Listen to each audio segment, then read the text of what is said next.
විදියට ආරම්භ කළේ. උඹලාය සුරුට්ටු බීඩි බොන්න එපා. අහිංසක සතුන්ගේ මස් කන්න එපා. උඹලා මස් කෑල්ලට රැවටිලා ජාතියක් ජම්මයක් නැති උඹටපත් වෙලා. කෝ උඹලා ළඟ තිබුණු මනුස්සකම ඒ සේරම මේ මස් කෑල්ලට විකුණලා නේද? බඩ ගෝස්තරයට උඹලගේ ශ්‍රේෂ්ඨ ඉතිහාසය විකුණලා නේද? උඹලා හැමදාම උදේට පන්සිල් අරගෙන හේනට කුඹරට යන්න ඕනේ. අන්න ඒ විදිහටයි සිංහල ජාතියම අවදි කළේ.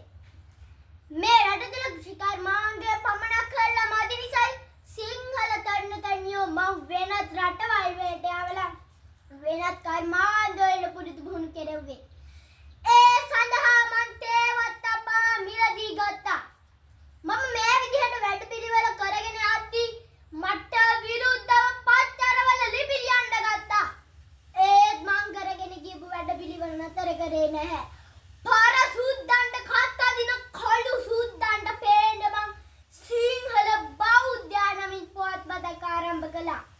සිංහලයිනි නැගිටිව් බුද්ධ ගයාව බේරා ගනිව් කියා නිදාගෙන හිටපු සිංහල ජාතිය නැගිට්ටුවාගෙන බුද්ධ ගයාව වෙනුවෙන් සටන් කරලා බුද්ධ ගයාව සිංහල ජාතිය අතටපත් කරලා දුන්නා.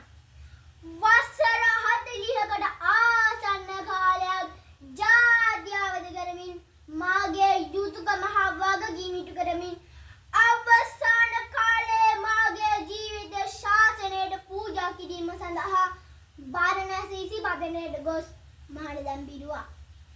ඔබත් මං වගේ අනාගත පරපුර වෙනුවෙන් මේ රට ජාතිය බේරා ගැනීමට කටයුතු කරමින් ඔබගේ යුතුයකම හා වගකීම ඉටු කරමින් මේ ශ්‍රී ලංකාව නගා සිටුවීමට කටයුතු කරන්න. ස්තුතියි.